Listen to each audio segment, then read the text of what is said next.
है जिस चैप्टर 9 के अंदर हम लोग सीखेंगे जीएसटी का कंप्लायंसेस कैसे पूरा करेंगे। इस कंप्लायंसेस में जैसा कि मैंने आपको बताया पहले ही कि आपको यहाँ समझना है कि जीएसटी के अंदर रजिस्ट्रेशन कैसे किया जाता है, रजिस्ट्रेशन क्यों होगा, टैक्स इनवाइस कैसे जनरेट करेंगे। ठीक है, आज हम सिर्फ 2-3 टॉपिक ही लेंगे, रजिस्ट्रेशन और टैक्स इनवाइस कैसे जनरेट होगा और इनपुट क्रेडिट क्लेम कैसे करने सीखा हमने, और साथ में आज आपको सीखना है ई-वे बिल। तो 3 टॉपिक आज हम लेंगे। तो सबसे पहले रजिस्ट्रेशन की बात करते हैं। आप लोग बताओ रजिस्ट्रेशन क्यों करवाते हैं? जीएसटी का रजिस्ट्रेशन के बारे में कुछ आइडिया? पहली क्लास में पढ़ाया नहीं था, देख रहे? तो आंसर है हाँ, मतलब क्यों रजिस्ट्रेशन कराएंगे? कि अगर हम बिजनेस कर रहे हैं, ठीक है ना, अगर किसी चीज़ को खरीद के बेच रहे हैं और जिसकी अर्निंग देख रहे, कॉन्फिडेंस नहीं आने की रिवाइज नहीं कर रहे हैं। मैंने आपको बताया था कि सबसे पहले जीएसटी में हमको देखना है सप्लाई। क्या देखना है? हम जो सप्लाई कर रहे हैं वो टैक्सेबल होना चाहिए। क्या होना चाहिए? टैक्सेबल। पहले हम सप्लाई करेंगे, पर्सनल यूज के लिए लाएंगे तो जीएसटी मुझे जरूरत ही नहीं है, मैं बिजनेस नहीं करता। दूसरी सप्लाई जो होना ट्रेड के लिए होना चाहिए। किसके लिए होना चाहिए? और जो हम सप्लाई ले रहे हैं वो इंक्लूड हो इन जीएसटी। क्योंकि आपको मैंने बताया कुछ ऐसी भी सप्लाईज है जो जीएसटी में इंक्लूड नहीं है। वो क्या था, याद है? क्या? नमक तो वो तो एग्जेम्प्टेड थी। पेट्रोल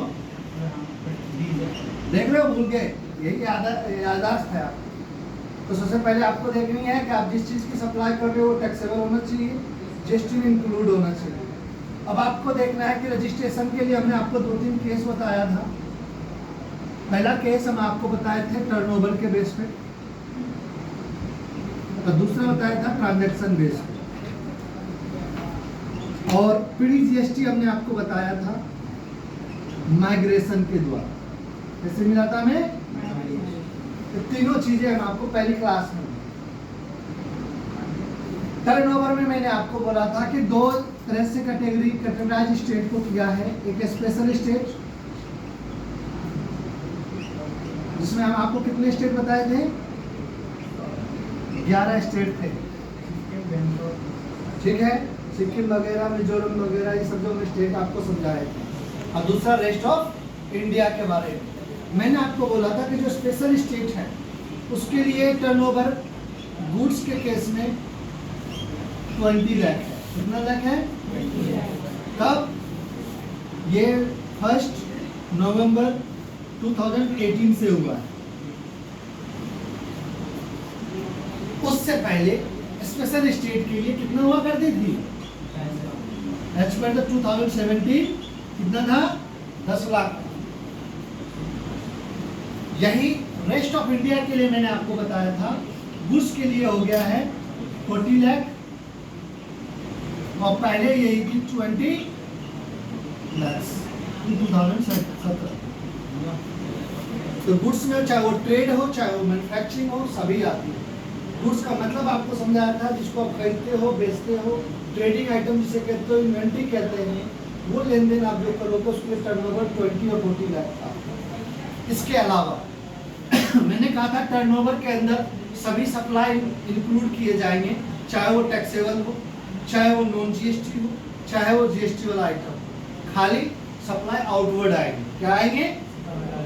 इसके अंदर परचेज इंक्लूड नहीं करते हैं, इसलिए आरसीएम इंक्लूड नहीं करना। आरसीएम इंक्लूड क्यों? आरसीएम किस पे एप्लीकेबल होता है? दीपांशी बताना सर। अच्छा क्या नाम है? अच्छा दीपाली जी, बताइए आरसीएम किस पे लगता है?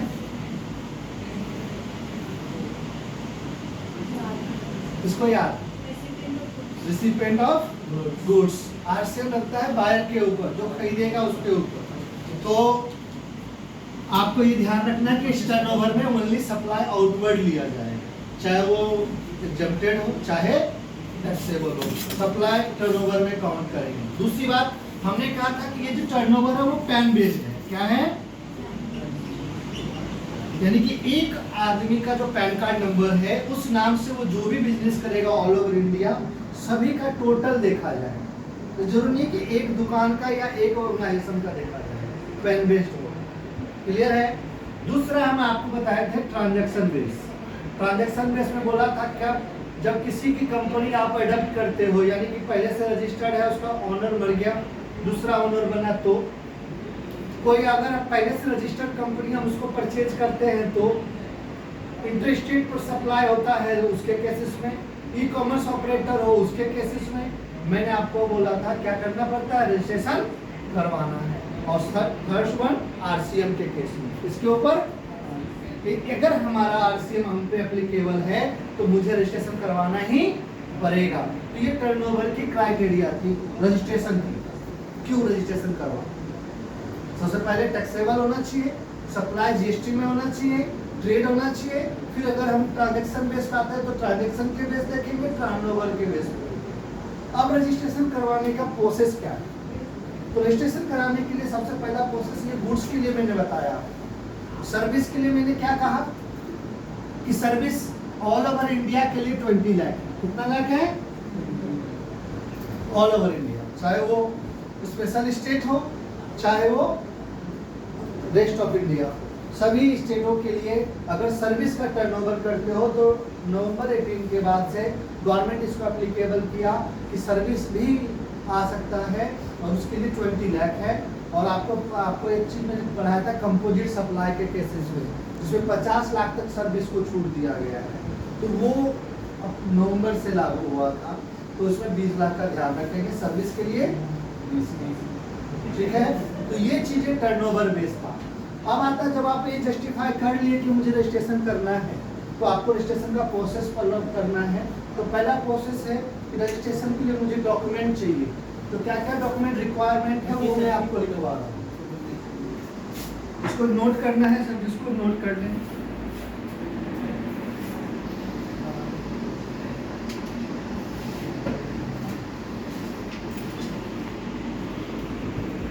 फोटो खींचने में इतना टाइम, ये तुम अपने नोटिस देख लो, इतना टाइम नहीं है क्लास।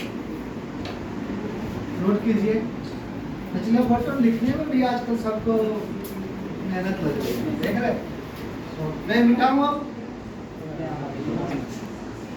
जब ये हमने ये देखा कि मेरी लायबिलिटी है, रजिस्ट्रेशन कराना है, जैसे ड्राइविंग लाइसेंस कब चाहिए? जब गाड़ी चलाऊं, और बिना उसके जाऊंगा तो फाइन लग जाएगी। तो सेम अगर ये रजिस्ट्रेशन कंप्लायंसेस पूरा नहीं करूंगा तो मुझे क्या लगेगा? फाइन लगेगा। तो फाइन ना लगे उसलिए मुझे रजिस्ट्रेशन करवाना जरूरी है। तो आपको टाइम लिमिट क्या थी? तो जनरल रजिस्ट्रेशन कराने के लिए आपकी टाइम लिमिट जो है 30 डेज। कितना डेज है? जनरली रजिस्ट्रेशन कराने के लिए 30 दिन है कि जिस दिन टर्नओवर आपका होगा 30 दिन में रजिस्ट्रेशन कराना ही कराना है। ओके, कब? जिस दिन टर्नओवर कंप्लीट होता है तो। और रही बात ट्रांजैक्शन बेस में, उसमें तो करवाना ही केवल करवाना है, तो वहाँ 7 डेज है। वहाँ पे कितना दिन है? ठीक है, ये चीज आपको ध्यान रखना है। तो जनरली केस पे अपना ध्यान रखना। कब 7 डेज? जैसे मैं कंपोजिट डीलर हूँ, उससे चेंज होकर रेगुलर में आना चाहता हूँ तो आपको 7 डेज का क्राइटेरिया है, ठीक है। ये सब क्लासेस में मैंने आपको पहले भी डिस्कस किया। अब आता है कि जब ड्यू डेट्स के अंदर आप अप्लाई करोगे तो कैसे, उसके लिए पहले रिक्वायर्ड डॉक्यूमेंट लिख लो।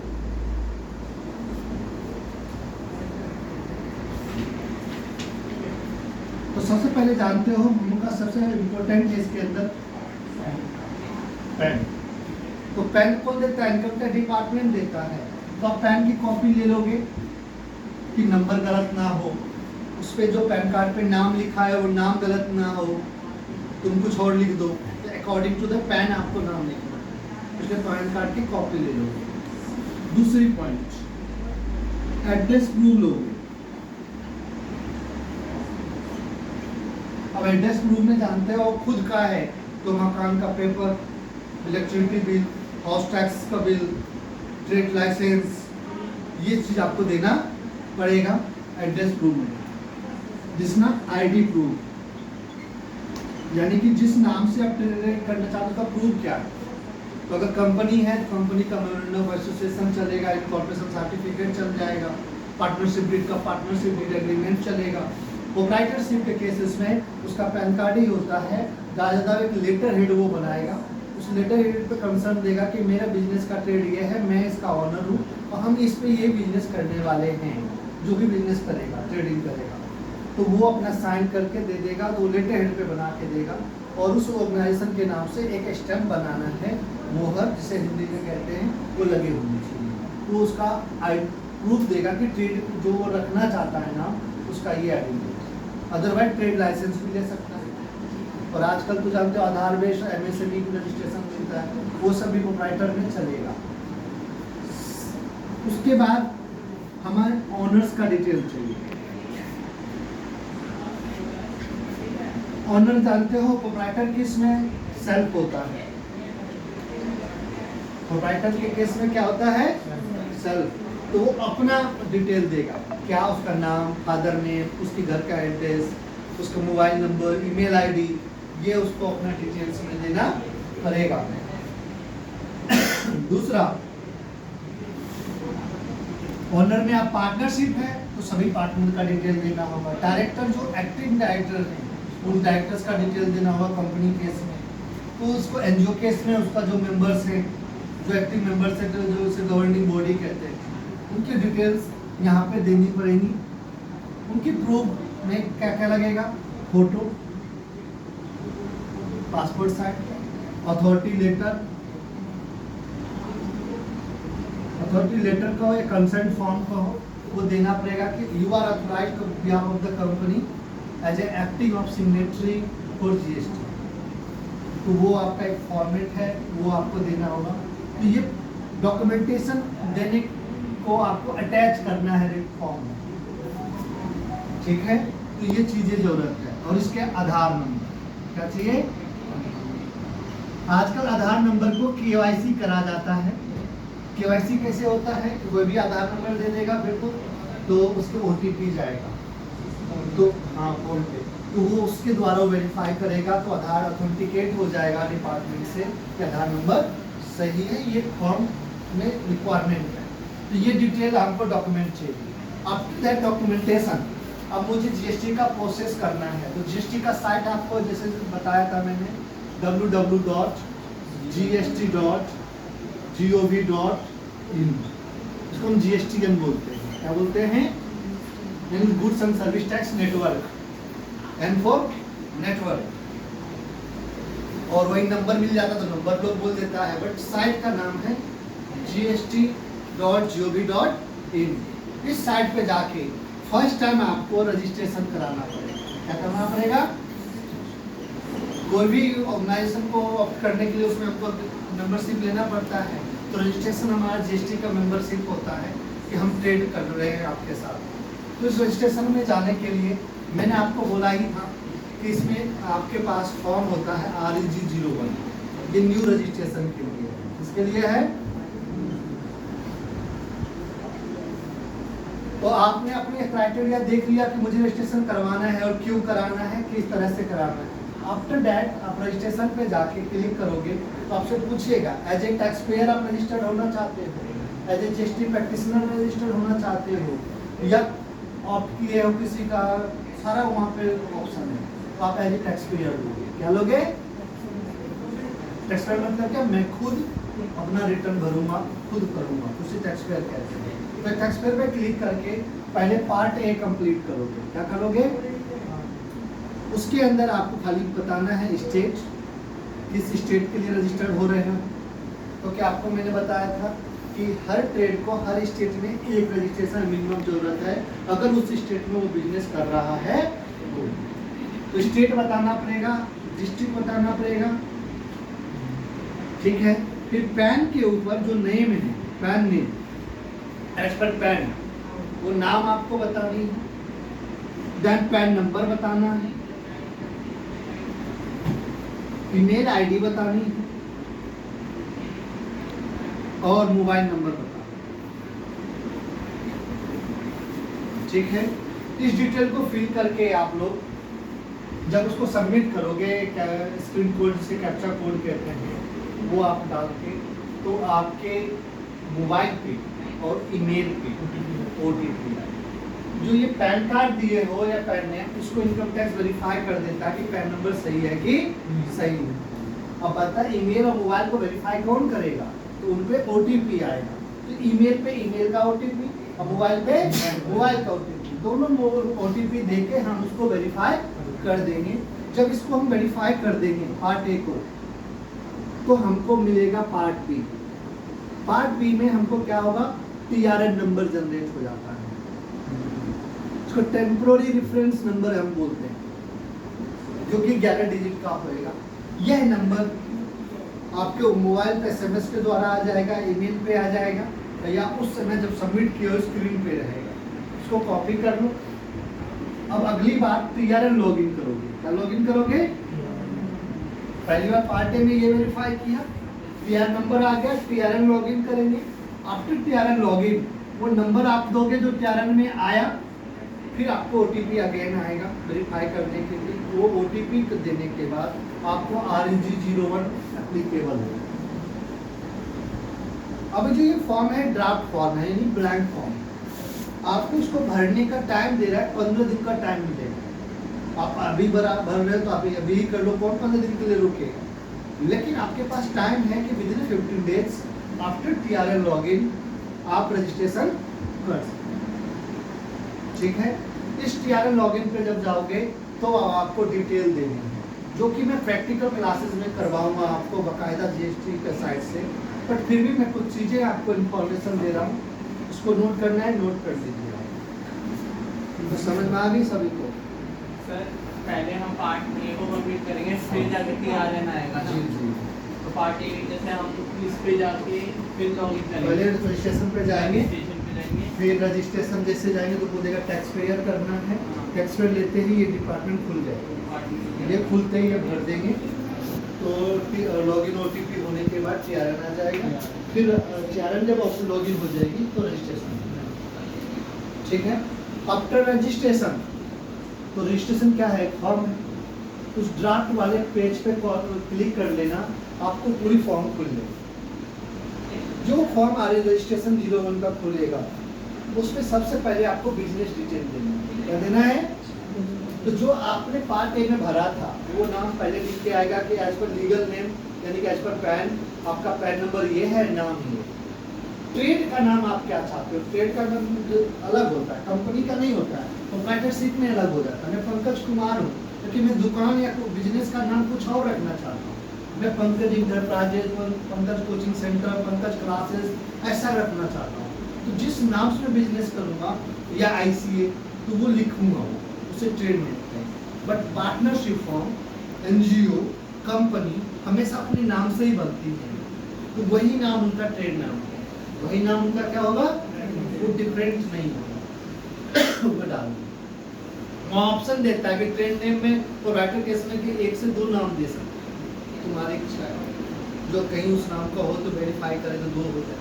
तो ये ट्रेड नेम देने के बाद आपसे पूछेगा किस स्टेट में है, तो जैसे कि आपने दिल्ली लिया तो दिल्ली शो करेगा, दिल्ली का आपको डिस्ट्रिक्ट बताना पड़ेगा, एरिया बताना पड़ेगा, अब इस रेट बताना पड़ेगा, रेंज बताना पड़ेगा, डिवीजन बताना पड़ेगा।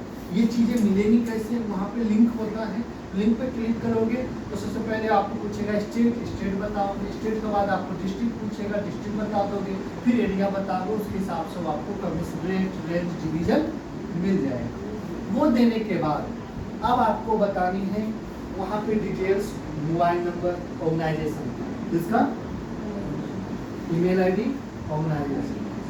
ठीक है, रीजन ऑफ रजिस्ट्रेशन, क्यों रजिस्ट्रेशन करवा रहे हैं? तो टर्नओवर है तो टर्नओवर सेलेक्ट करोगे, वॉलंटरी करवाना है तो वॉलंटरी भी करवा सकते हैं, या किसी ने ऑप्ट किया है दूसरे का बिजनेस तो वो भी वहाँ सारा ऑप्शन है, या नया पहले से रजिस्टर्ड हूँ, नया वेंचर खोल रहा हूँ तो भी हो सकता है। ये सारा ऑप्शन वहाँ पर है, क्लिक करेंगे। पहले से GST रजिस्ट्रेशन है तो वो भी ऑप्शन है, पूछता है एग्जिस्टिंग GST रजिस्ट्रेशन नंबर बता दो, कि डेट को रजिस्टर किए थे वो बता के इस पेज को सेव कर दो। उसके बाद प्रोप्राइटर का डिटेल भरोगे, इसका भरोगे, प्रोप्राइटर मतलब ऑनर्स, तो जितने ऑनर है सबका डिटेल भरोगे, उन ऑनर में से कोई एक या दो आदमी ऑथराइज सिग्नेटरी हो सकता है। ऑथराइज मतलब कि सभी ऑनर को जरूरत नहीं है बार बार वहाँ पे साइन करने की, कोई दो आदमी। तो अगर एक से ज़्यादा ऑनर है तो बाकी ऑनर उसको अथॉरिटी देगा कि तुम मेरे बिहाफ पे साइन कर सको, इसलिए अथॉरिटी लेटर चाहिए, कंसेंट फॉर्म चाहिए। ठीक है, तो प्रोप्राइटरशिप में जरूरत नहीं पड़ती है, बट पार्टनरशिप में कंपनी में इसकी जरूरत पड़ेगी।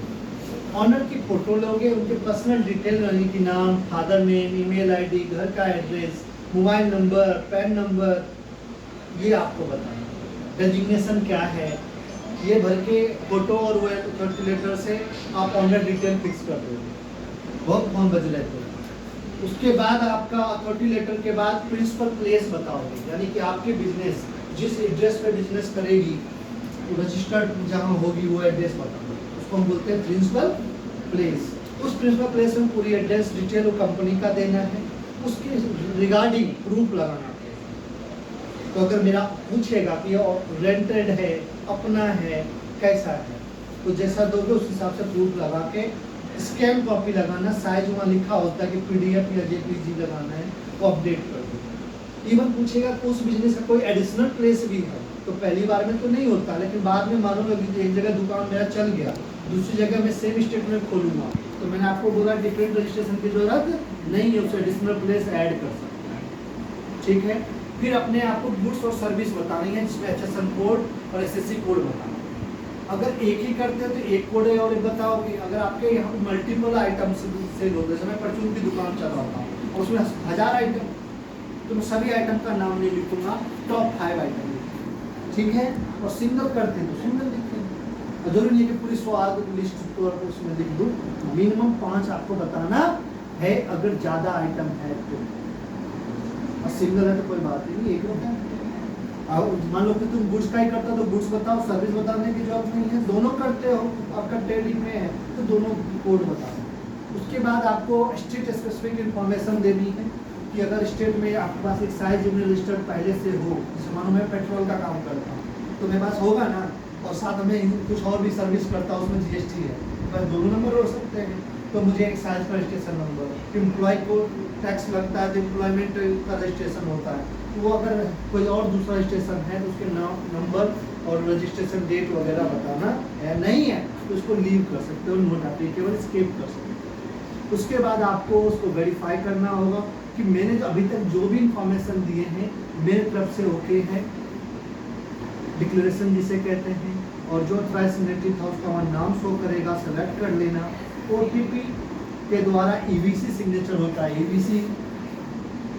EVC का मतलब है electronic verified code, electronic verified code. अब इलेक्ट्रॉनिकली वेरीफाइड कैसे होगा, तो वो क्या करेगा, आपके मोबाइल पे OTP भेजेगा, आधार बेस है तो आधार नंबर देगा। ठीक है, तो ये सिर्फ इंडिविजुअल को मिलता है, पार्टनरशिप फॉर्म को मिलता है कि EVC सिग्नेचर करेगा, लेकिन जो कंपनी है प्राइवेट लिमिटेड या लिमिटेड उनको डिजिटल सिग्नेचर बनाना पड़ेगा। क्या बनाना पड़ेगा, तो DSC सिग्नेचर उसे बोलते हैं, DSC डिजिटली सिग्नेचर से कोड हो जाएगा, सर्टिफिकेट बोल सकते हैं, तो वो अलग अटैच करना पड़ेगा। तो उससे आप साइन कर दोगे तो आपका रजिस्ट्रेशन का फॉर्म सबमिट ना होगा। आपको मैंने बोला रजिस्ट्रेशन में ही ऑप्शन मुझसे पूछ लेगा कि मैं कंपोजिट चाहता हूँ कि रेगुलर चाहता हूँ कि कैजुअल, वो ऑप्शन क्लिक करो। ठीक है, तो ये थी रजिस्ट्रेशन की बात। इसमें किसी को कुछ क्वेश्चन पूछना है, बाकी प्रैक्टिकल में करके दिखाऊंगा साइड के बाद। हाँ, ये जो आप करने जाओगे तो ये तो खुद ही धीरे धीरे जो भी है ऑप्शन एक के बाद आता रहेगा, तो उसमें पता चल जाएगा। डिटेल्स तो पूछेगा वो भरोगे। सिंपल आप अगर जैसे एग्जाम देते हो तो सबसे पहले आपको ईमेल ID वगैरह जो रजिस्टर करते हो तो खुद पूछता है ना कि आपका ID क्या रखनी है, नाम क्या है, आपके फादर नेम क्या है, तो आप वो डिटेल भर के उसे कंप्लीट करते हो ना। सेम कोई भी फॉर्म आपको जैसे गूगल फॉर्म की तरह आपको फिल करना है, उसके लिए जो डॉक्यूमेंट सपोर्ट देना है वो सपोर्टिंग डॉक्यूमेंट हमको देना पड़ेगा। सपोर्टिंग में क्या है, मैं मानो कि मैं पंकज कुमार के नाम से लिख रहा हूँ तो मेरा डॉक्यूमेंट में पंकज कुमार होगा, और डॉक्यूमेंट में पंकज कुमार राय है, वो मैच नहीं करेगा तो फिर उसको वो ऑब्जेक्शन तो जैसे इसको सबमिट कर दोगे तो आरएजी सक्सेस होने के बाद आपको एआरएन नंबर मिलेगा। क्या मिलेगा? जैसे एप्लीकेशन रेफरेंस नंबर कह लो, एक्नॉलेजमेंट रेफरेंस नंबर कह लो, कि आपका ये रजिस्ट्रेशन सबमिट हो गया। वो एआरएन नंबर आपके लिए इम्पोर्टेंट होता है, उसे कॉपी कर लेना। आपको विदिन 7 वर्किंग डेज आपको रजिस्ट्रेशन मिल जाएगा। पर कुछ भी डॉक्यूमेंटेशन में अगर गलत है तो आपको नोटिस करेगा कि जो भाई साहब आपका एड्रेस का प्रूफ ये गलत है, ये दोबारा दो। वो RAG 02 से आपको नोटिस मांगेगा। क्या करेगा? आप उसी फॉर्म को जो नोटिस करके आपको बोला ये एरर है, आप उस एरर का सही कंप्लायंसेस पूरा करने के लिए फिर से उसी ARN नंबर से लॉगिन करोगे और ARN नंबर से जो कॉज बताया है उस कॉज पे क्लिक करके फिर उसकी रिप्लाई करोगे। उस रिप्लाई जो आप कर रहे हो उसे RAG 03 कहते हैं। ठीक है, तो RAG 3 आप उसकी रिप्लाई करोगे। ये कब है? जब कॉज केस नोटिस किया तो, अदरवाइज इसकी जरूरत नहीं है। तो इस हम रिप्लाई में सही डॉक्यूमेंटेशन फिल कर देंगे। अकॉर्डिंग टू दैट अगर वो डॉक्यूमेंट ओके है तो आपको रजिस्ट्रेशन मिल जाएगा। फिर भी दिक्कत है तो RAG 04 से अगेन नोटिस करेगा। ठीक है, और फिर आप अप्लाई कर दोगे, 5 कहलाएगा। इस 2 टर्म आपको मतलब 2 ऑप्शन मिला आपको ठीक करने का। नहीं कर पाए तो कैंसिल कर देगा। क्या कर देगा? और सही पाया गया तो आपको सर्टिफिकेट देगा जो कि RAG 06 कहलाता है। क्या कहलाता है? जो इस 06 में 3 कॉपी होता है। पहले में सर्टिफिकेट होता है, भारत सरकार का लोगो लगा के आपका नाम, ट्रेड, बिजनेस, GST नंबर, किस दिन रजिस्ट्रेशन कराए, क्या काम करते हो वो होगा। फिर अगेन आपका बिजनेस का डिटेल होता है। फिर थर्ड में ऑनर्स का डिटेल, जो ऑनर। तीनों पेज आपको ओरिजिनली रखना है और पहला पेज कम से कम बिजनेस प्लेस पे लगाना है कि मेरा रजिस्टर्ड है। तो वो GST नंबर मैंने आपको बोला था आपके गुरु साइन बोर्ड पे प्रिंटेड होना चाहिए। कितने डिजिट का GST नंबर होता है? मेरा बहुत क्लास पढ़ नहीं रही है, गलत बात। 15 डिजिट बोला था। उसमें मैंने कहा था पहला 2 डिजिट किस काम का होता है? स्टेट को। क्या होता है? फिर 10 डिजिट किस काम का है? Pan number. और फिर 1 जो है नंबर ऑफ रजिस्ट्रेशन है। नंबर ऑफ यानी पहली बार कराऊंगा तो 1 और इसी नाम से फिर कराऊंगा तो 2। जेड जो होगा बाय डिफॉल्ट होगा, यानी 14th कैरेक्टर जो है वो बाय डिफॉल्ट है। ये बाय सबको मिलेगा। लास्ट का जो 15th नंबर है ये 6 डिजिट होता है। ये सबको यूनिकली, सबको डिफरेंटली दिया जाता है। कुछ अल्फा नंबर कुछ भी हो सकता है, बट ये जेड जो है 14th वाला ये फिक्स है। ये पैन नंबर फिक्स है, सबका अलग अलग। तो ये 15 डिजिट का नंबर होना चाहिए। रजिस्ट्रेशन से रिगार्डिंग कोई क्वेश्चन अभी आपको? अकॉर्डिंग टू थ्योरी अब आपको मैं बताने वाला हूँ रजिस्ट्रेशन नंबर मिलने के बाद आपका काम क्या है। बिजनेस करना, तो आप जो भी सप्लाई करोगे तो आपको इनवॉइस देना। क्या देना पड़ेगा? तो इनवॉइस हम आपको बोले थे कि अगर आप रजिस्टर्ड हो तो 2 तरह का रजिस्ट्रेशन मिलता है, कंपोजिट डीलर और रेगुलर डीलर। कंपोजिट अगर डीलर हो तो आप कस्टमर से टैक्स चार्ज नहीं करोगे, बिल ऑफ सप्लाई दोगे। क्या दोगे? उस पर भी GST नंबर लिखे होंगे, हम बिल ऑफ सप्लाई देंगे, बट कस्टमर से टैक्स नहीं लेंगे। बट अगर आप रेगुलर डीलर हो, जिसको नॉर्मल कहते हैं, तो आपको टैक्स इनवॉइस रेज करना है। क्या रेज करना है? तो ये मैंने पहले भी बताया था, अब भी बताना है। टैक्स इनवॉइस का फॉर्मेट मैं आपको बोर्ड पे बता रहा हूँ और उसकी डिटेल्स। तो रजिस्ट्रेशन समझ में आ गई, तो टैक्स इनवॉइस समझ लेते हैं।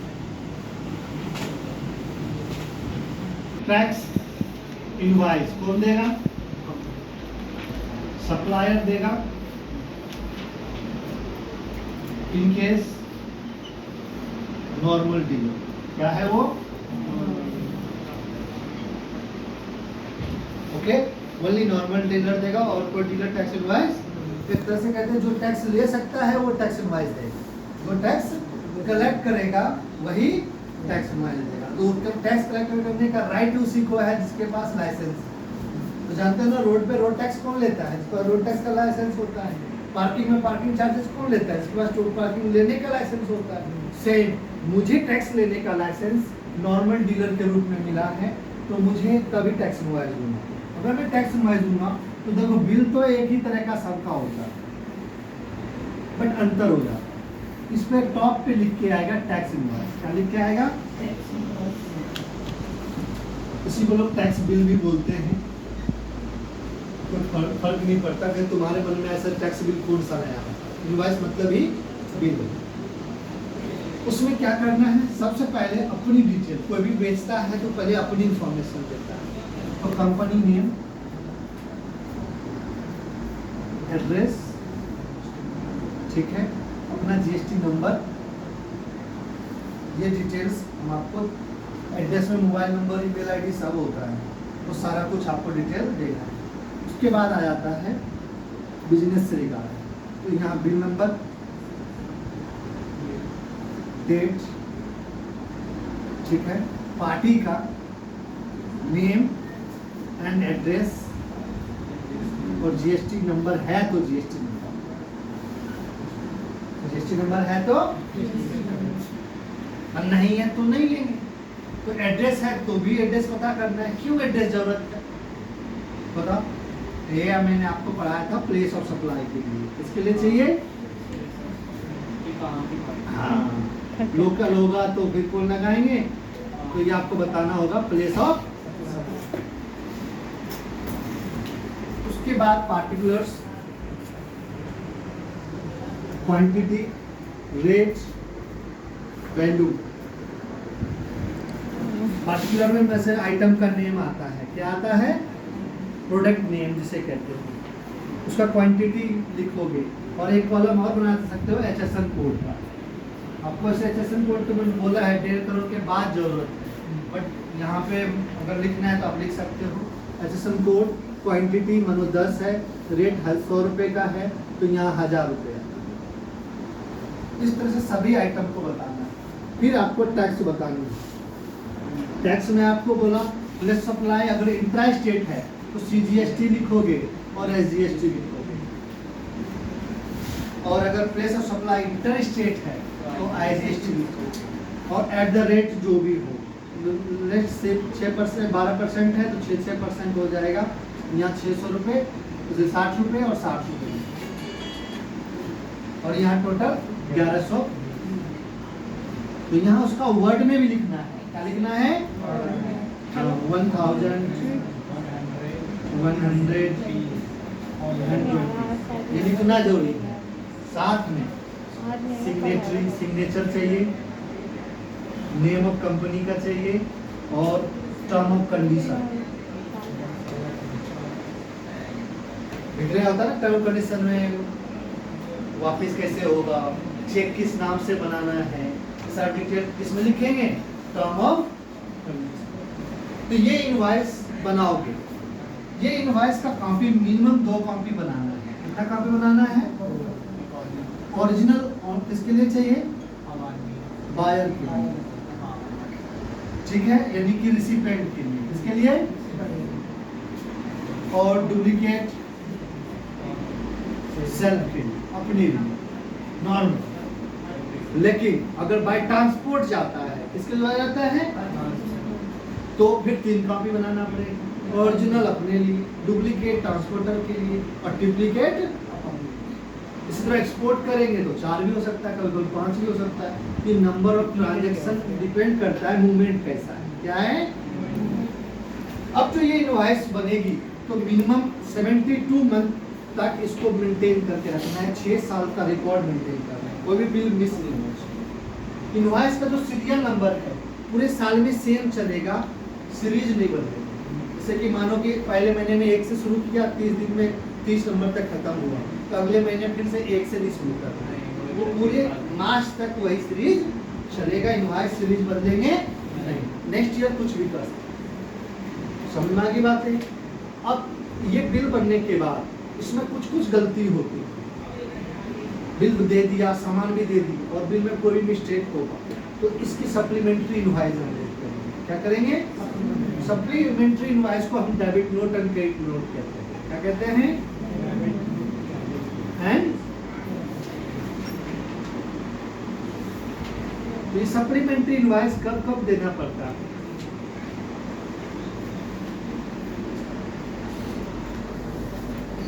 तो सप्लीमेंट्री इनवॉइस आप जब दोगे जब इनवॉइस में कुछ मिस्टेक्स हुआ या ट्रांजैक्शन में कोई चेंज आई। ट्रांजैक्शन चेंज कब होती है? एक तो कुछ मेरी गलती होगी या तो रिसिपेंट की भी हो सकती है या मेरी वारंटी गारंटी के कारण भी हो सकता है। तो अगर इनवॉइस बनने के बाद रिटर्न जा चुका है या सामान डिलीवर हो चुका है, सामान बिल भी दे चुके हैं, तो अगर बिल में कोई चेंज आती है तो debit and credit note raise करें, यानी after invoice. After supplementary invoice तभी जनरेट होगी इनवॉइस बनने के बाद। डेबिट नोट डेबिट कर पार्टी को डेबिट कर रहे हो, पार्टी को क्या कर रहे हो और क्रेडिट कर रहे हो तो नॉर्मली ऐसे सीखो। मैं ये नहीं लिखा रहा हूँ सेल रिटर्न के लिए ये, परचेज रिटर्न के लिए ये, डिस्काउंट के लिए ये और इसके प्राइस इंक्रीज डिक्रीज के लिए ऐसा कुछ नहीं। वो सिचुएशन है किस लिए देंगे वो रीजन होता है। बट बिल बनने के बाद पार्टी कौन है? या तो डेटर्स है या तो क्रेडिटर्स है। क्रेडिटर्स और डेटर्स को अगर आप सप्लीमेंट मेन ओरिजिनल इनवॉइस के अगेंस्ट में सप्लीमेंट्री इनवॉइस दे रहे हो और डेबिट करना पड़ रहा है एडजस्टमेंट के लिए, तो डेबिट नोट देंगे या नहीं तो ठीक है। तो ये किससे लिंक हो रहा है? Original invoice. किससे लिंक हो रहा है? तो ये क्या करेगा? इस इनवॉइस का वैल्यू या तो घटाएगा या तो बढ़ाएगा। ठीक है। आफ्टर दैट वो पेमेंट आएगी। तो ये भी हमको जनरेट करना पड़ता है, इसका भी रिकॉर्ड मेंटेन करना है और ये भी रिटर्न में भी शो करना है। ठीक है। दूसरी बात, तो सर मैंने बिल अभी बनाया, अभी मुझे उसमें गलती नजर आ गई, तो ठीक करना है। तो अगर आप हाथ से लिख रहे हो तो गलती हो गई ना, उसको कैंसिल कर दो, नया बना दो। कंप्यूटर में है तो चेंज कर दो। लेकिन आप इशू कर चुके हो, दे दिए हो, सामान जा चुका है, तो उनके क्रेडिट नोट और समझ गए? तो ये चीजें अब एक होता है इनवॉइस अमेंडमेंट। वो अमेंडमेंट कब करते हैं? अमेंडमेंट करने का रीजन होता है कि इनवॉइस तो सही बनी बट इसकी इंफॉर्मेशन जहां भी मैं डालना था, जैसे जीएसटी रिटर्न भरना है, भर दिया, उसमें गलत डल गई। जैसे इनवॉइस नंबर गलत डल गई मेरे से। इनवॉइस सही है, इनवॉइस सही है, डिटेल सही है, बट मेरे को जब मैं इंफॉर्मेशन दे रहा हूँ रिटर्न में गलत चला गया, तो मैं उसको अमेंडमेंट करूँ। क्या कर लूँगा? उसके लिए डेबिट क्रेडिट नोट की इशू वो नेक्स्ट में होगा। तो ये चीजें आपको ध्यान रखना है। तो इनवॉइस से रिगार्डिंग गलतियां समझ में आ गई आपको? तो ये आपकी क्लास। सर आप कहते हैं 1.5 करोड़ होता है तो जब हम एडजस्टमेंट लेते हैं, बट ऐसा तो होता नहीं है, वो तो अपने आप ही वॉलंटरी तो कोई भी डाल सकता है। वॉलंटरी रोक है क्या? मैंडेटरी लायबिलिटी करो 1.4 के बाद 1.5 के बाद देना ही। समझ में आ गई बात है आपको? अब आपको इसकी जरूरत क्या है? ये इनवॉइस जो आप जनरेट करोगे अपने सप्लाई आउटवर्ड में शो करोगे और ये जीएसटी 1 में जाएगी। इसमें जाएंगी क्रेडिट डेबिट नोट का भी इंफॉर्मेशन मौजूद है। इसी से आपकी लायबिलिटी जनरेट होगी। इसके बाद आपको मैंने गुड्स में बताया था कि जब भी गुड्स का मूवमेंट होता है और ट्रांसपोर्टेशन के द्वारा होगा तो आपको ई-वे बिल जनरेट करना है। क्या जनरेट करना है? तो ई-वे बिल क्या है? ट्रांसपोर्टेशन चलाते हैं। क्या है? हटा दो इसको या नोट करना है। सर में बहुत सारे सब बाद में भी बोलना भाई। में आपने सीखा था इनवॉइस देना ही देना है, इनवॉइस को स्किप नहीं करना है। तो ई-वे बिल बनाने के लिए इनवॉइस की जरूरत है। क्या जरूरत है? तो इनवॉइस बन गई। अब हमको गुड्स मूवमेंट हो रहा है बाय ट्रांसपोर्ट। ट्रांसपोर्ट क्या होता है? बाय रोड होता है, बाय एयर होता है, बाय रेल हो सकता है और बाय वाटर भी हो सकता है। यही ना 4 मीडिया है गुड्स सामान को ले जाने का। तो इन चारों मीडिया में अगर बाय मूवमेंट ट्रांसपोर्टेशन हो रहा है तो सरकार ने कहा है कि अगर इंटर स्टेट सप्लाई है और अबव 50,000 है तो ई-वे बिल चाहिए। मुझे क्या चाहिए? ई-वे बिल का मतलब इलेक्ट्रॉनिक वे, मतलब रास्ता, यानी ट्रांसपोर्टेशन बिल चाहिए कि आप सामान ट्रांसपोर्ट कर रहे हो, इसका परमिशन चाहिए। इससे क्या गवर्नमेंट चाहती है, तो गवर्नमेंट गुड्स को ट्रैक करना चाहती है कि फिजिकली गुड्स जा भी रहा है या नहीं। दूसरा फायदा क्या है इसका ई वे बिल का, जो रोड पे जब वो स्टेट को पार करता है तो स्टेट को एंट्री के बाद उसकी चेकिंग होती है, तो ई वे बिल से उसको आसान हो जाएगा कि ज़्यादा लंबी लाइन में लगना नहीं। तो इसके लिए गवर्नमेंट ने कहा है कि ई वे बिल चाहिए 50,000 से ऊपर इंटरस्टेट में चाहिए, तो गुड्स मूवमेंट है तो सर्विस में नहीं चाहिए, गुड्स में चाहिए। किसमें चाहिए? अब गुड्स में अब आते हैं तुम्हारे मन में क्वेश्चन कि वो सेल करेंगे तो ही होगा, नहीं, सेल करने जाओ, एग्जीबिशंस के अंदर भेजो, रिटर्न हो रहा है, तो किसी भी केस में अगर गुड्स लोडिंग अनलोडिंग हो रही है तो उसकी जरूरत पड़ेगी। खाली कंटेनर में नहीं चाहिए, खाली कंटेनर में इवन तो कहोगे सर खुद ले गया हाथ में तो जरूरत नहीं है, बाय घोड़े गाड़ी से लेके गया, बैलगाड़ी से लेके गया, तो उसकी नहीं, इसके ई वे बिल की जरूरत नहीं। ट्रांसपोर्टेशन बाय रोड, ट्रक से लेके जाना, ठीक है, उसकी जरूरत पड़ेगी। तो ई वे बिल ऑनलाइन जनरेट होगा, ऑनलाइन आपको जब लॉगिन होगा तो उसको 3 आदमी में से कोई भी जनरेट कर सकता है। एक सप्लायर, अगर वो रजिस्टर्ड है तो खुद कर लेगा, रजिस्टर्ड नहीं है तो ट्रांसपोर्टर भी कर सकता है, और बायर अगर रजिस्टर्ड है तो बायर। तीनों में से किसी एक को ई वे बिल जनरेट करना है। अगर ई वे बिल जनरेट नहीं करेगा तो पर बिल 10,000 रुपीज की फाइन है।